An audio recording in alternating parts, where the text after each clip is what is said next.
اور قوم لوط نے بھی پیغمبروں کو جھٹلایا جب ان سے ان کے بھائی لوط نے کہا کہ تم کیوں نہیں ڈرتے، میں تو تمہارا امانت دار پیغمبر ہوں، تو اللہ سے ڈرو اور میرا کہا مانو، اور میں تم سے اس کام کا بدلہ نہیں مانگتا، میرا بدلہ اللہ رب العالمین کے ذمے ہے۔ کیا تم اہل عالم میں سے لڑکوں پر مائل ہوتے ہو اور تمہارے پروردگار نے جو تمہارے لیے تمہاری بیویاں پیدا کی ہیں ان کو چھوڑے دیتے ہو؟ حقیقت یہ ہے کہ تم حد سے نکل جانے والے لوگ ہو۔ وہ کہنے لگے کہ لوط اگر تم باز نہ آؤ گے تو شہر بدر کر دیے جاؤ گے۔ لوط نے کہا کہ میں تمہارے کام سے سخت بیزار ہوں، اے میرے پروردگار مجھ کو اور میرے گھر والوں کو ان کے کاموں کے وبال سے نجات دے۔ سو ہم نے ان کو اور ان کے گھر والوں کو سب کو نجات دی مگر ایک بڑھیا کے پیچھے رہ گئی، پھر ہم نے اوروں کو ہلاک کر دیا اور ان پر مہ برسایا، سو جو مہ ان لوگوں پر برسا جو ڈرائے گئے تھے وہ برا تھا۔ بے شک اس میں نشانی ہے اور ان میں اکثر ایمان لانے والے نہیں تھے، اور تمہارا پروردگار تو غالب اور مہربان ہے۔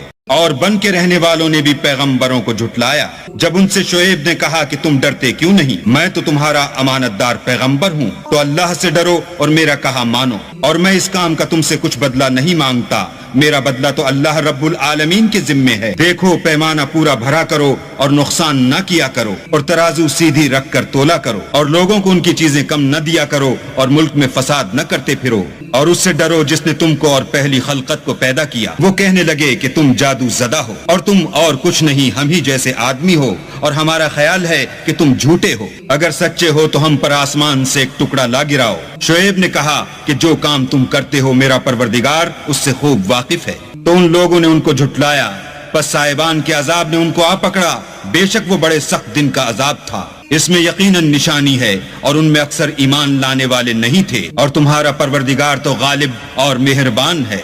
اور یہ قرآن اللہ پروردگار عالم کا اتارا ہوا ہے، اس کو امانت دار فرشتہ لے کر اترا ہے، یعنی اس نے تمہارے دل پر القاء کیا ہے تاکہ لوگوں کو نصیحت کرتے رہو، اور القاء بھی فصیح عربی زبان میں کیا ہے، اور اس کی خبر پہلے پیغمبروں کی کتابوں میں لکھی ہوئی ہے۔ کیا ان کے لیے یہ سند نہیں ہے کہ علماء بنی اسرائیل اس بات کو جانتے ہیں؟ اور اگر ہم اس کو کسی غیر اہل زبان پر اتارتے اور وہ اسے ان لوگوں کو پڑھ کر سناتا تو یہ اسے کبھی نہ مانتے۔ اسی طرح ہم نے انکار کو گناہ گاروں کے دلوں میں داخل کر دیا، وہ جب تک درد دینے والا عذاب نہ دیکھ لیں اس کو نہیں مانیں گے، وہ ان پر ناگہاں آ واقع ہوگا اور انہیں خبر بھی نہ ہوگی۔ اس وقت کہیں گے کیا ہمیں مہلت ملے گی؟ تو کیا یہ ہمارے عذاب کو جلدی طلب کر رہے ہیں؟